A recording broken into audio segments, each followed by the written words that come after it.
Okay, so welcome. As we've worked through the quarter and through the mastermind, one of our focus points was let's bring in some more outsiders, people who do things maybe differently than the ecosystems that we've been in for the last however many years, depending on who you are. And so today we're joined by Miss Emily Ward, and one of the things that really piqued my interest and got me to ask her to guide us in some mastermind thinking is that she coaches businesses. You don't have to coach businesses, but I think we can take some of the insights, we can gain insights from the structure that she employs to lead people in strategic thinking. And I think it'll be twofold. So I encourage you to look for this. How can you apply it to your business? And then how can you apply insights to your clients? So that's my advice here. Emily will take it from here and make us just a little bit smarter, a little bit wiser, a little more insight filled. And then it's on us to go do a little after we've done this, learn a little. So, Emily, take it away. All right, thanks, Josh. Nice to see everybody. Um, so I am going to walk through, I'll share my screen real quick. But please ask questions, like interrupt me and get a word in. Also, Josh at Chip and Derek will be monitoring the chat. So if you have a question in there, you can throw it in there and they can interrupt me for you. So go ahead and get started. So, Hierarchy Consulting is the name of my business, and I'm going to walk through the why, what, how framework of solution mapping, problem solution mapping. So other options would be like goal planning, vision alignment, SWOT analysis, or Kaizen style process improvement. But I'm going to go with the assumption that the customer has always already agreed to problem solution mapping, and we're going to dive in from there. So first want to establish what our pre-work is going to look like before the strategy session. Just getting all of your ducks in a row. So just some key things I wanted to hit on is establishing that strategic champion. And understanding who your focal point of contact is going to be. It could be the first person that you became, the client initially, or it could be someone that they set responsible for seeing this strategy through to completion. Make sure that you are growing that relationship with them ahead of time so that you can understand who is going to be in the session altogether and uh, gain insight into any personalities that will be in the room. So in my last one, I had a lot of very C thinkers when we think of the DISC system, very technical people, and so that kind of reframed how I was going to facilitate the session a little bit. So understanding who the audience is going to be. Um, Beginning with the end in mind. So again, just talking to that champion, identifying what their desired outcome and expectations are. And I liken this to establishing goals with your coaching clients. So when you think of, a lot of us are in like the financial one-on-one coaching. So how are we establishing their goals, thinking of the end in mind, and then kind of working backwards to get there.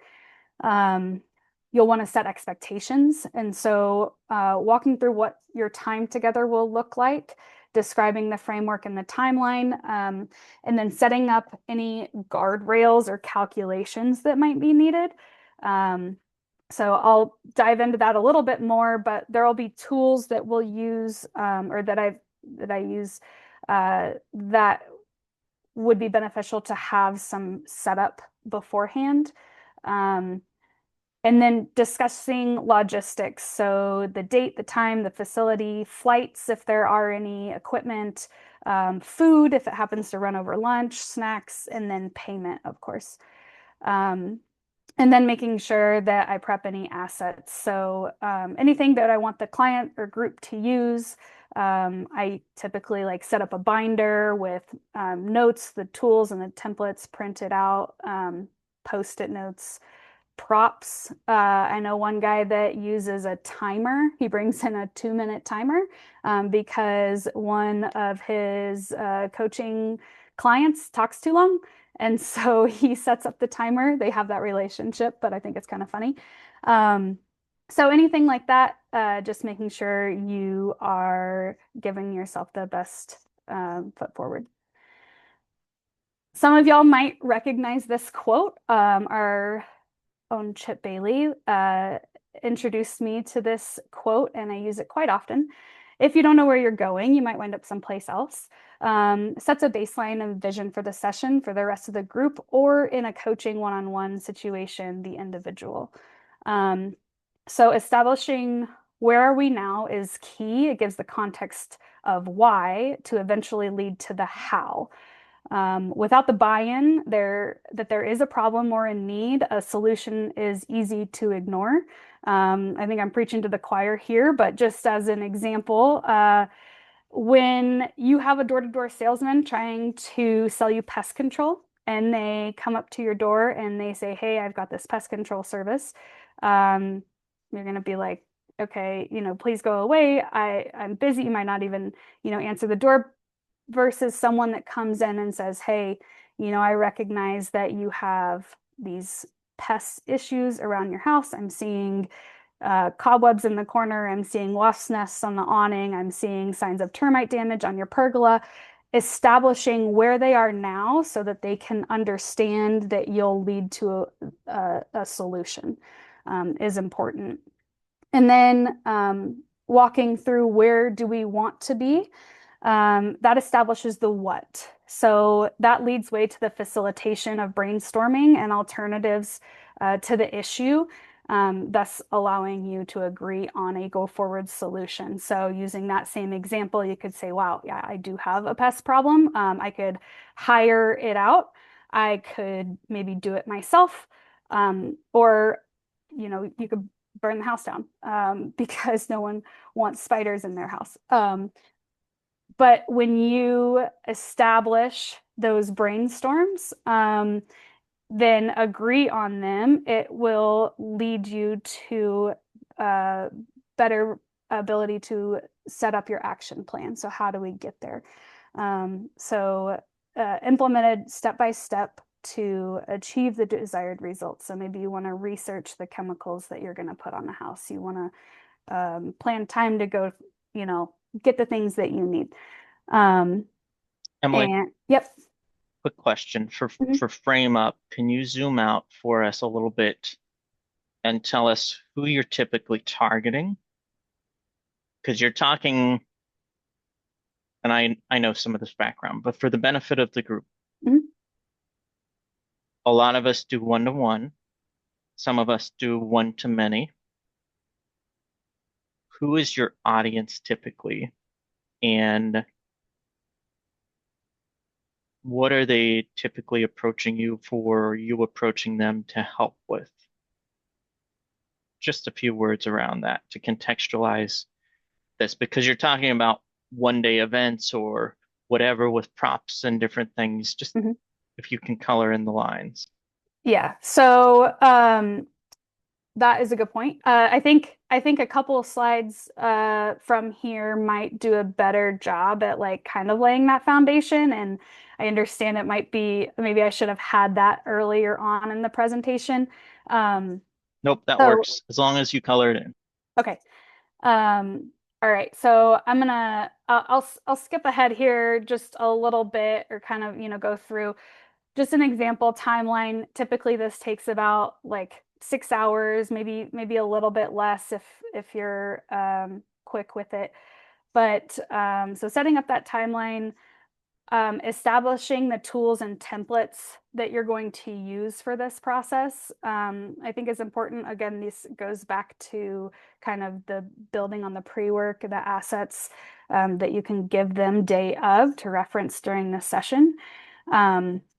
These will be different by business and issue or opportunity. For example, a product related problem solution mapping session might include like a go-to-market framework, a differentiation grid, a product lifecycle model, etc. So collecting tools and templates that will guide your business or your group to success. Okay, so to kind of jump in where Josh was questioning, so the client that I'm going to use as an example is a software company, and they approached me. I actually knew the guy from previous work experience, and he said, you know, we're struggling through knowing where to take our business.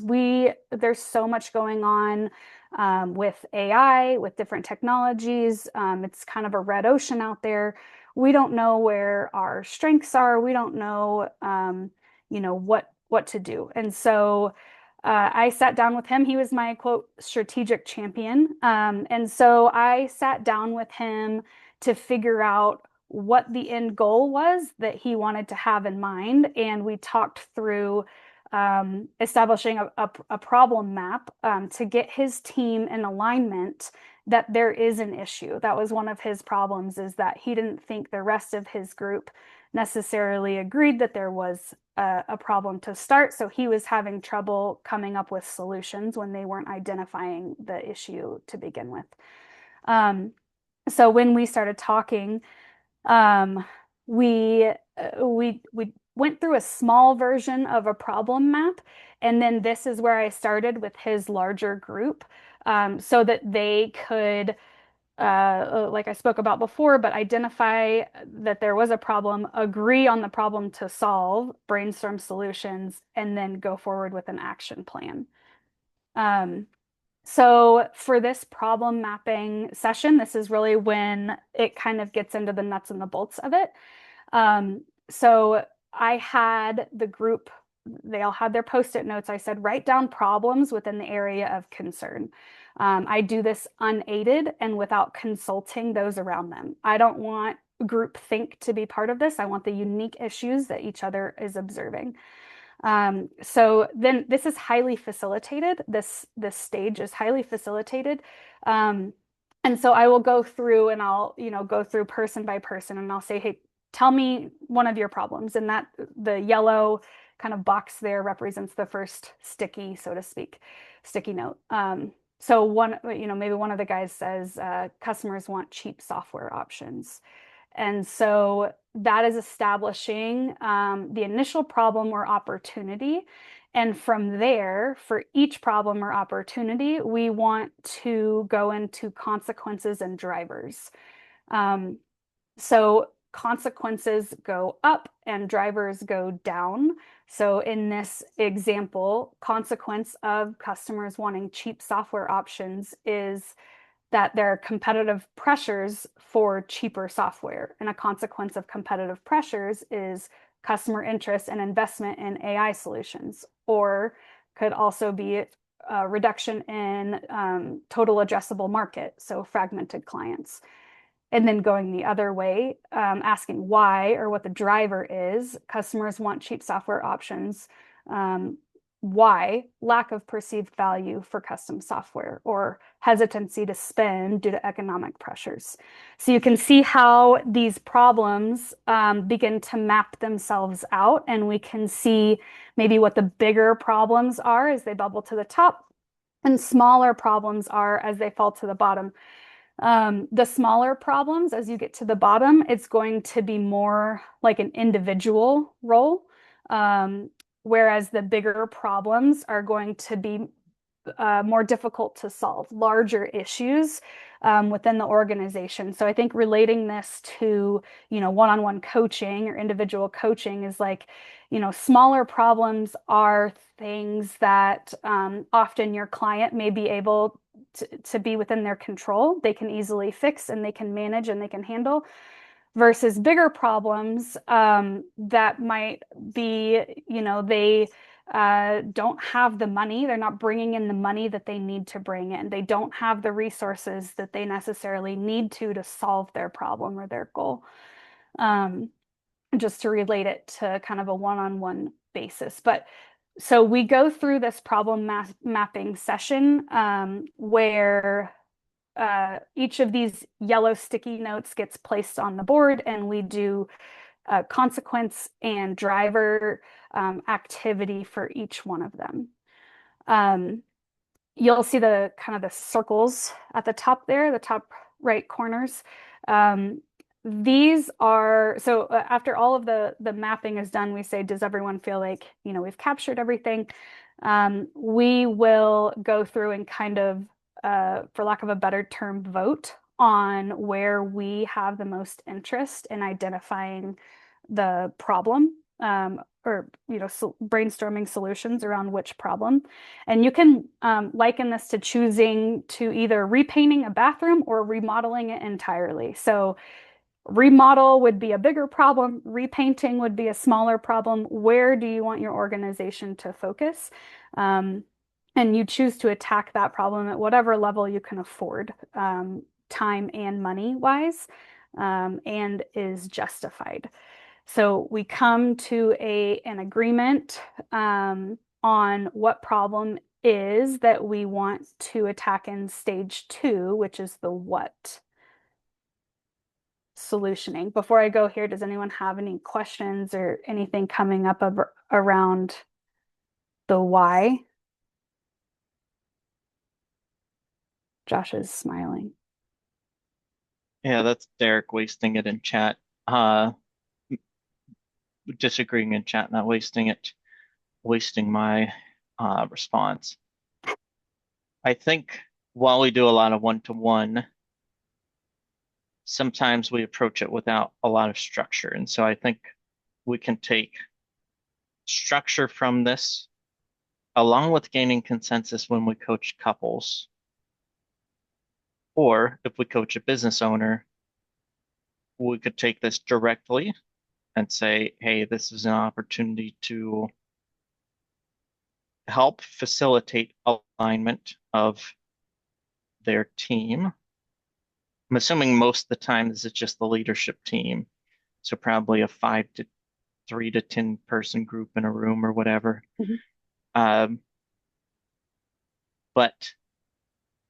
I really like the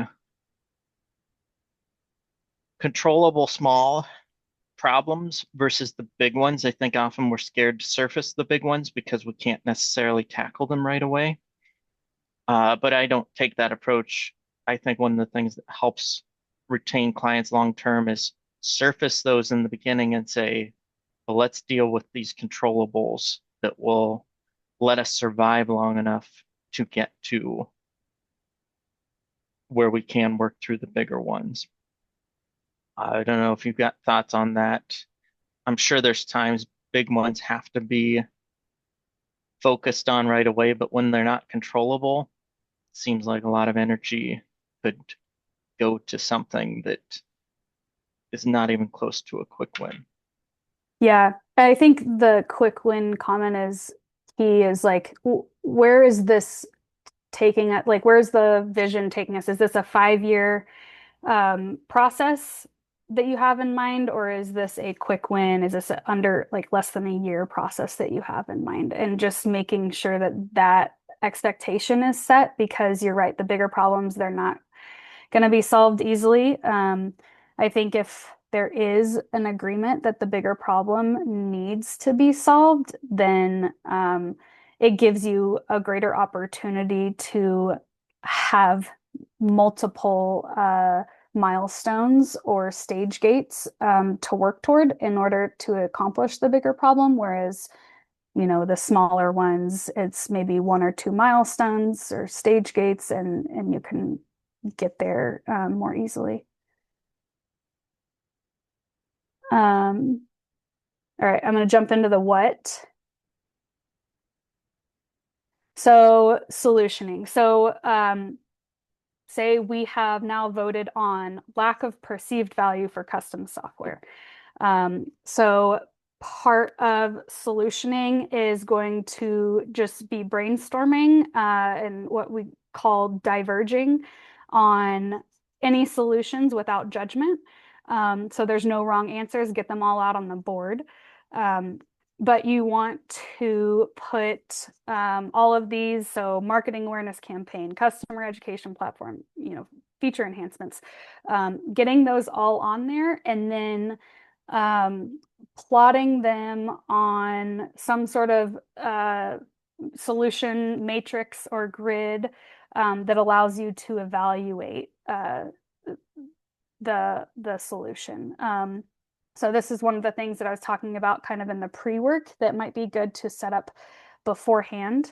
But we have importance and feasibility. So how important is this to, it could be an excuse me, an individual or the company itself, and then how feasible is it? How likely is this to happen?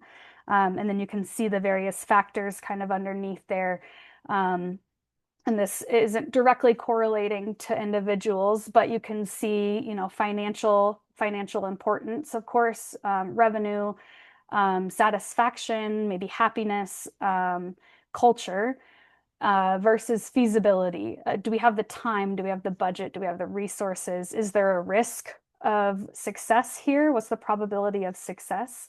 And then weighting those. So you have the 10%, 40% you can see across there. This is something that needs to be agreed upon within kind of the corporate or the group, the brainstorming group. I think I maybe heard someone come off mute, but I can't see.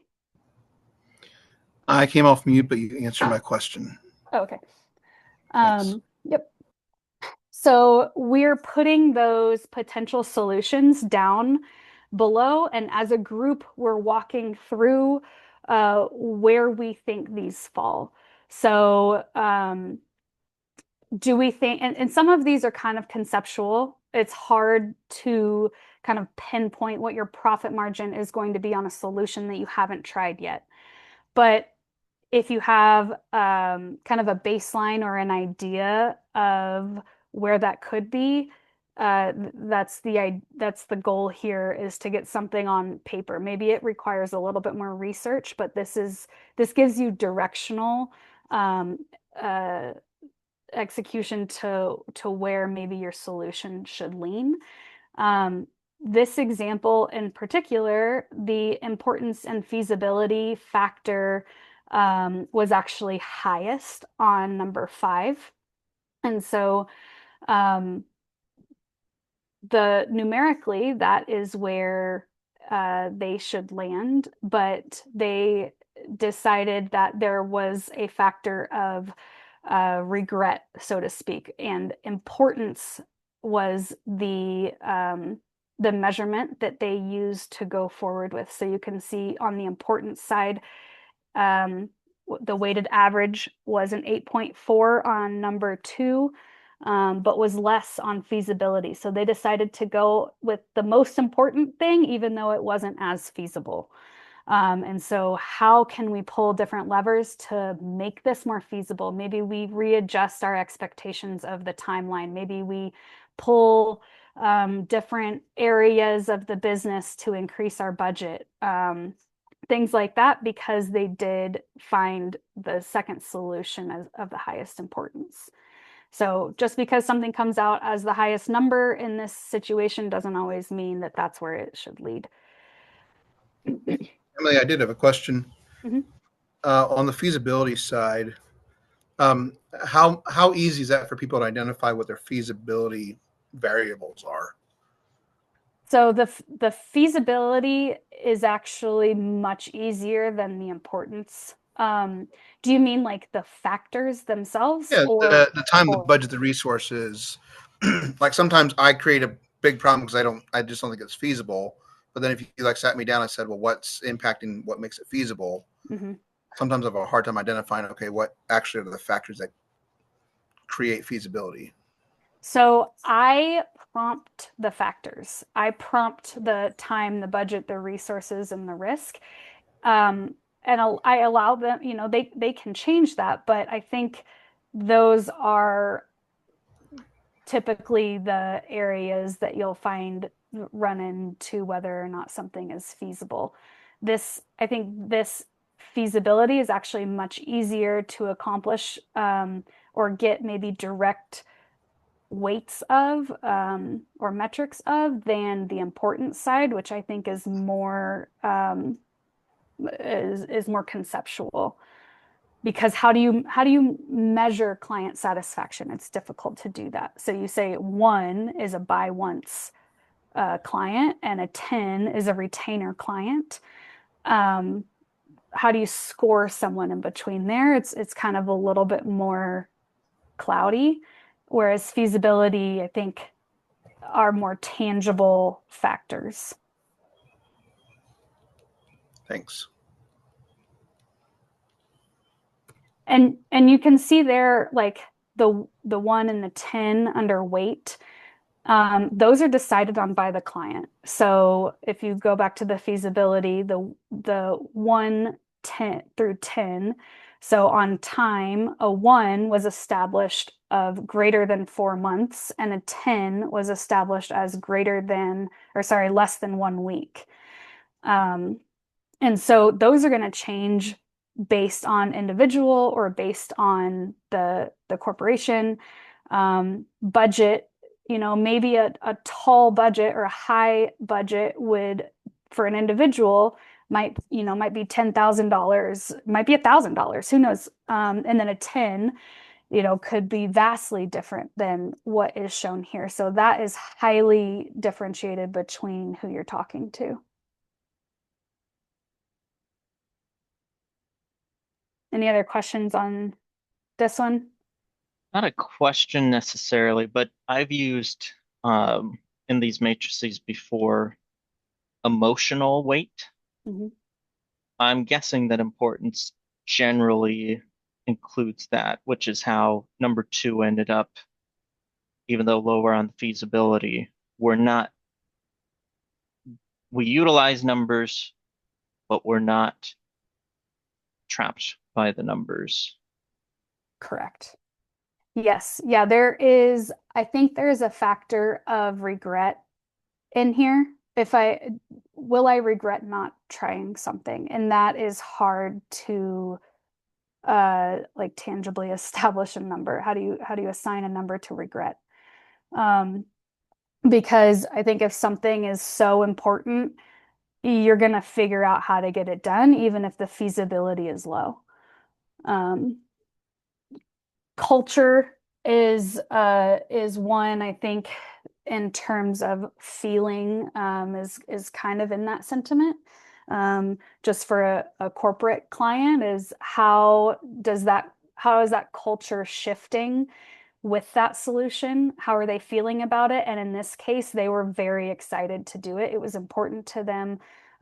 It got them really motivated and pushed a lot of support. And so I think that's a factor of importance, obviously, too. All right, so say we've got our problem. We've got our problem identified. Say we've identified and agreed upon a solution. So then we go into the how, and that's the implementation. That's the action plan. How are we going to allocate our resources? We need to agree on what the priorities are, the budgets are, what are the actions, timelines, roles and responsibilities. What is the definition of done here? This is a good, I think this is a good area to define success. Where are we defining our success with our solution? And so really honing in on the detailed actions of what each player is going to do and what their tasks are. It's important to establish an owner in this, so that you can check in with that owner. If you're having follow-up sessions with them, you can check in with that owner. How's this milestone doing? Do we need to, backstep a little bit? Do we need to add anything? So on and so forth. So this is, I think, you're probably all familiar with something like this, where you're adding a milestone and then kind of bulleting tasks out from underneath. And I'm going to show y'all kind of the real world example of what we went through in my last one, just so you have a frame of reference. We saw a little bit of it, but I'll show you more. And then finally, walking through next steps. So distributing the action plans, implementing them as the corporate team, and then tracking progress. I think having that tracking progress with that strategic leader or champion is important, and could also lead you to having more business with them. So checking in, how is it going? Do we need another touch point? This client that I'll show you in particular, I've actually set up 4 more with them, because they saw the value in it, but I've also followed up to make sure that their progress is being tracked effectively, and helped them to identify some further gaps in other areas that might be helpful in additional sessions. So this, I think, is an important area where we come into play to keep into contact with them. And then, I have an evaluation form for them to fill out, just for that feedback loop. It's important to get that feedback loop, and so we can constantly be improving ourselves. All right, I'm gonna just show you real quick what this turned into. So this was the problem map at the end of it. So I rolled up kind of common themes into the problem map, as you'll see here. Various different areas of the business. You can see they chose AI commoditizing the market. As they're a software company, they're concerned about that. But this gives them kind of a starting point if they feel like they have successfully accomplished their solution to the commoditization of the market. They can maybe look back on this and say, okay, here are some other areas that we had problems in. Let's go attack another problem. Prioritization matrix, we already walked through that, but this was theirs. So AI, again, problem identified, commoditization of the market, and then walked through that with them. I won't touch on that again. And then here was their action implementation plan. Full transparency, we ran out of time. It was a really long meeting, and we did not get to fully flesh this out like I had hoped. And so the person that I was working most closely with, he had additional meetings internally and filled the rest of this out. I'm getting back together with this group in a few weeks to kind of make sure that we're still on track here. But one of their to-dos is to finalize this implementation plan and kind of put it all together with the due dates and the owners. So oh, I had that in there twice. So that's it. Kind of usually completed with this implementation plan, and people are generally very excited and eager because now they have a roadmap of what to do, what's next, what are the next steps. They've got due dates assigned to it. So it's been really fulfilling and really, really rewarding. But would love to hear any questions or feedback y'all have.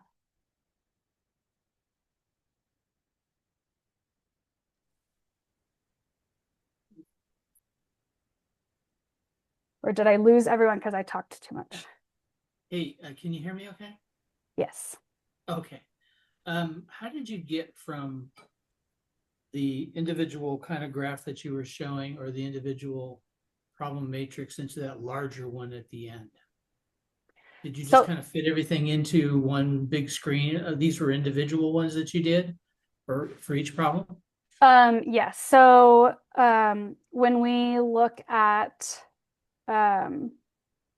when you kind of look at the yellow there, the yellow is the initial sticky note that everyone had written on, there were a lot that were duplicated. And so when I said, when I would take a sticky note and we would say, okay, customers want cheap software options, someone else would be like, oh, I have that too. And so it'd be like, okay, that's going to be our starting sticky. Now we say, what are the consequences of customers wanting that? And then, which is above, and then below, what are the drivers of people? Why do people want that? And then, so we'd flush that map out in the center there. And then we'd say, okay, who else has a different sticky that's different than this problem? Someone else would say, okay, I have one. I think we have a lack of strong processes. So I'd put that up on the board. And I said, okay, what are the consequences of us having a lack of strong processes? And so we went through that multiple times. Some people's sticky notes were the drivers of other people's sticky notes. And so it was kind of this whole network to create this of feedback between the group itself. Put it all on one slide for presentation, or do they tie together? No, so these are separate problems for the same company. So this center problem here, AI commoditizing the market, is the one that we decided to focus on. We did not touch any of these other ones, even though we discussed them and problem mapped them. We did not go into solutioning for them. Oh, okay. I just saw the connection that from that bottom when it went up to the one on the left. Oh, that's because, yeah, that is because we started talking about lack of experience. And then okay. what drives lack of experience? And then we said, well, we've already actually kind of got that over here. We have small teams and no time. And so that we started walking through like that. So those did have kind of a connection, an adjacency, so to speak. All right, thanks. So it looks like each of the orange blocks represents a problem, and then the green dots show the priority of those problems, right? Yeah, so the orange blocks were kind of the themes that we came up with as a group. We say, okay, can we summarize this problem by this theme? And then that allowed us to vote, so to speak, on the themes within that. Okay, so the yellow would have been the original sticky note that's like, this is the problem, and then the theme that arose out of that is what's in orange. Yes. Gotcha. And then the green dots are the votes. So I allowed people to vote on whatever they wanted, kind of as many times, however many they wanted. I told them probably 2 or 3 is good. And so that's what you can see there. There were 5 people in the room, so a couple of them voted twice.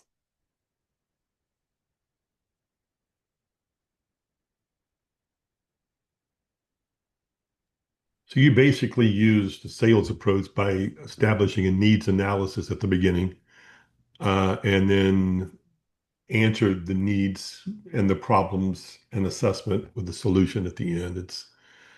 Is that simplifying it, oversimplifying, or is that basically what you're doing here? Yeah, that's exactly it. And that kind of goes back to where we started here. The problem mapping, where are we now? Where do we want to be? Is that matrix that we looked at? And then how do we get there? Is that action plan?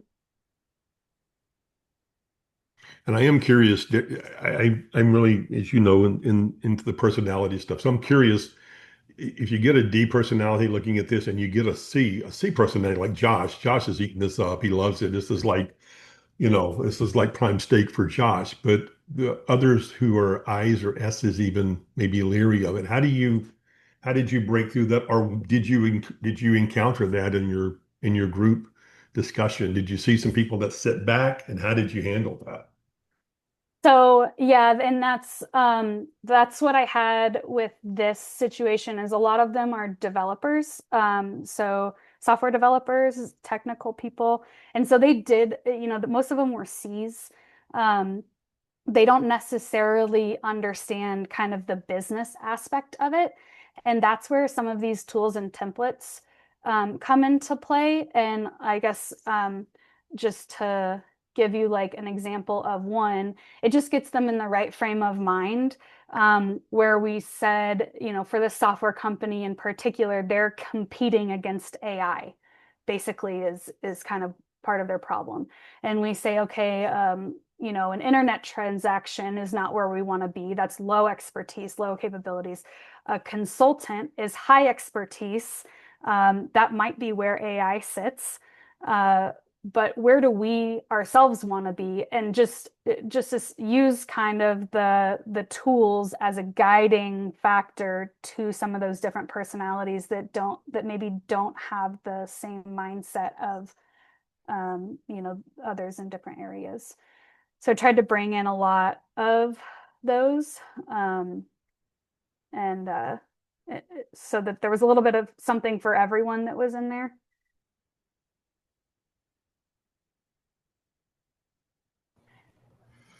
Emily, there's a question in the chat. Is this a program that you used or something you designed? So a little, I don't know, a little bit of both kind of. It's not really a program. I designed the framework of how we would go through this, but I have used tools and templates from those that I've been mentored by, or I've learned from, or I've read from, and kind of, established areas in that way.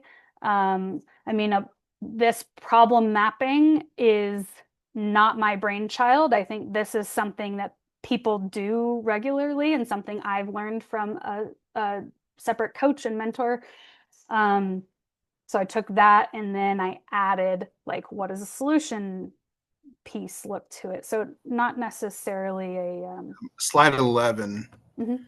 I guess maybe the question, if I could guess, is more about what did you use to put all that together? Because that looks really good, but I can't do that in Word very well, or even Excel, maybe for that matter. I don't know. Oh, I just did this in PowerPoint. They're just Okay. individual things. So we did this on a whiteboard with sticky notes, and then I took pictures of it, and then I digitized it just like you're seeing here. Cool.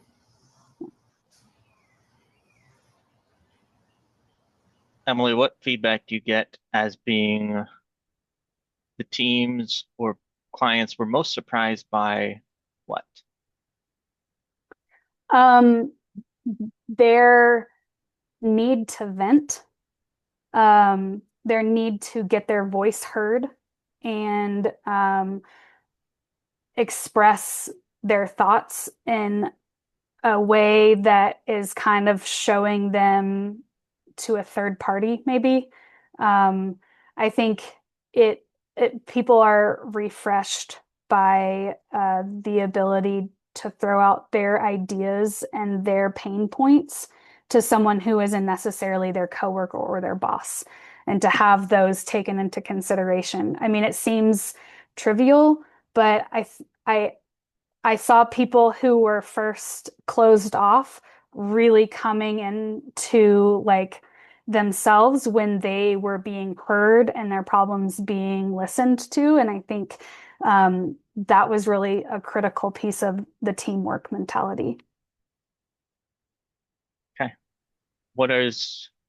So that was what's most surprising.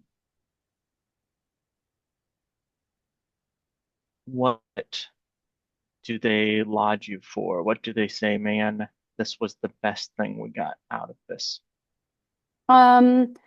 Motivation to move forward. They were excited that they were on the same page. They are excited to have alignment. I think in many cases, they're off doing their own things. They're kind of operating in silos, and just the opportunity to come together and say, okay, we're going forward with this. And now they have an action plan to do it and step-by-step guide the motivation behind getting it done, for sure. With the industry, are a lot of these people remote? Good question. I have not. So this company in particular, they all worked remote, but they were brought in. So a couple were flown in for an on-site meeting, and they rented out a co-working space. So some are brick and mortar, and it's just like in their office, summer co-working space. I actually have not done a virtual one yet, but I have a friend of mine who does a similar thing with some people that does do it virtually. Yeah, and I wasn't asking if you do it virtually, but I could see this being even more impactful for remote teams Mm. when they come together in person, because there's not the forum generally for them to be heard. Like, what are you gonna Yeah. do? Drop it in Slack? Right. Maybe. But Yeah. And the person that was kind of closed off that I was referring to mainly, he was the remote employee in this situation, and he got brought in. He works in California, and he got brought in to Colorado, and he hadn't seen some of his teammates in almost a year. And so it was really fruitful and engaging for him. They actually were looking to let him go because of an attitude personality conflict. And talking with the champion, so to speak, that I had contact with, he said, we're actually thinking we're going to develop him a little bit more because of his engagement with this. So that was kind of a cool outcome.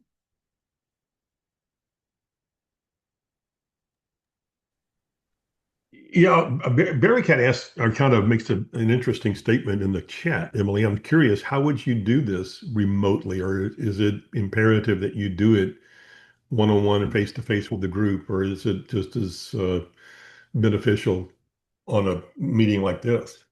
I think it is way more beneficial to do this in person. That would be my recommendation, is to do this in person. I think you could do it virtually if you had to. I mean, I guess off the top of my head, I would literally just be doing what you're seeing here on the problem map of like creating squares and typing in people's comments or feedback. It'd be a little bit more tedious. I don't know if there are maybe, solution like apps or something that you could kind of consolidate people's thoughts into to make it easier to do virtually. But yeah, I definitely think in person would be best.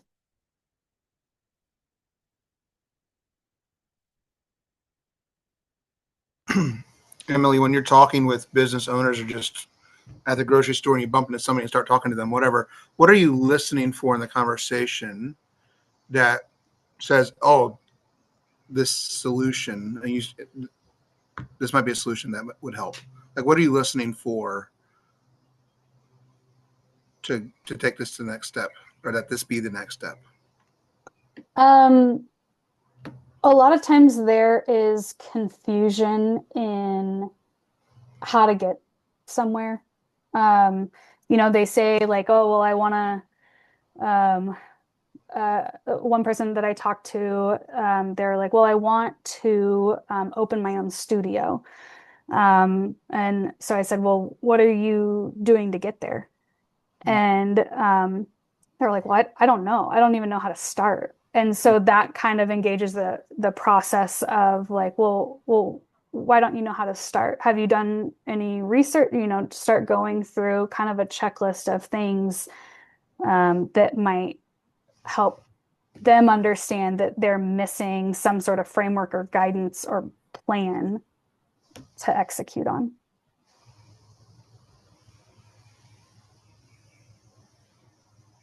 So you didn't happen on this overnight. You've been doing things like this for a while. So if this appears overwhelming to anybody, what's a good first step? What's the thing, hey, do this and then build on it? What would you suggest? In order to get started on like the consulting like this, or Well, on the whole problem map. I mean, looking at this problem map, to a C personality like Josh, it gets it right. To an I personality or an S or someone who this may appear overwhelming, what's a good first phase to use this in a simplistic way, if that makes sense? just asking, I think what the problem is. Sorry, Charlie, I read that. I didn't want to say Charlie, but Charlie's an I, know. I'm an I. I think Mark's an I, aren't you, Mark? No, actually, I'm a CS. Oh, I'm So- sorry. Well, then Mark so a Mark little is bit Mark of is both. So the tool makes sense, but then again, I'm still like, how do I do this? yeah. So break it down. That's what I'm saying. Yeah. How do Yeah. you simplify this for if this appears overwhelming? So going to, what is your, I guess I need more clarity on what is overwhelming. To me, what I see here is a very simplistic, sorry. I'm not, so what I see when I look at this is one sticky note of a problem. And that's as simple as where it starts is, what is your problem? Okay. And you say, I can't pay my bills. And so then you say, why can't you pay your bills? And they say, well, because I'm not making enough money. Why aren't you making enough money? Because I can't get promoted into a higher paying job. Why can't you get promoted into it? Because I don't have the skills. Why don't you have the skill? Just like, and then just start that process of the why underneath the problem and the consequence above the problem. What's the consequence of you not having enough money? Well, we can't afford to pay, whatever, like, and you just kind of go back and forth like that. What's another problem you have? I don't have time to read at night. Whatever that looks like. Does that answer your question? Yeah, that does. I appreciate Okay. it. Thank you. Uh, I don't know who to attribute this to, but we do love to fight for our limitations. So I would write a book, but I don't have the whatever or whatever it might be. So for the eyes in the room, not my favorite personalities. And the saying nothing about the people. Just to be clear, this is recorded. What could be most useful to them if you simplified this down as best as you could? How could an I who personality who doesn't want to get into the weeds of all these tools benefit from what you're doing?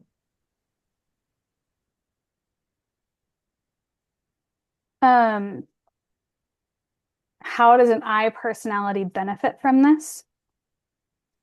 I'm trying to guide you to giving them a takeaway that they can come out not overwhelmed, but go, okay, I can take that one thing where I'm cool with all the forms. Like I can do this all. Yeah. What's somebody who's not weird like me potentially able to do? What if can you guide them to just a single start doing this thing? Yeah, I mean, I think identify a goal. Um, target what your barrier is to get there.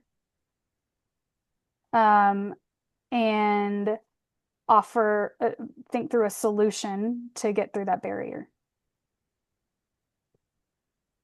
I think it's key because you want to speak their language. I am an I. I'm not a high I. But I have a D and a C as well. So I've got three letters behind my name. But besides that, the I, it's not that they can't, it's that they won't get into the weeds on it. They'll typically the high I person or S for that matter will walk away and just I can't do this. Mhm. And so I think my job I take it on is to say how can I make sure that they take something away here, one thing or whatever, and help them identify what that is. So I think it's not that they won't, it's they can't, it's not that they can, it's they won't.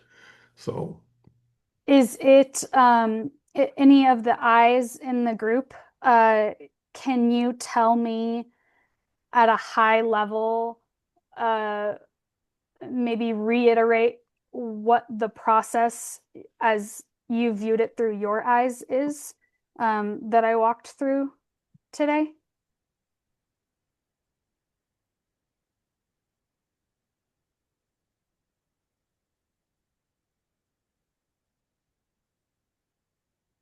Charlie, I would love to hear your thoughts. Well, yeah, as one of the high eyes, I get lost with all of the spreadsheets. One, I'm on a laptop, so I can't really see it. I have to like zoom in and squint my eyes. I can't really see what all the words are. I zone out in ongoing lectures of things, and I'm like, oh, I need to Google this because I'm thinking about this right now and that recipe that I need for dinner. And um, so yeah, I learn better by just being like, hey, do this. Okay, great. I'll go implement that right now.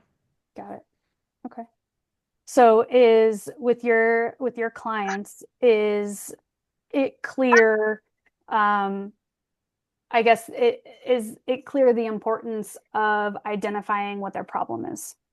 Yes, I've learned that and implemented that, and that's really worked well when I get people to a spot of this is what's going wrong, or as Josh says, what is your problem? Um, I really like that. What's your problem?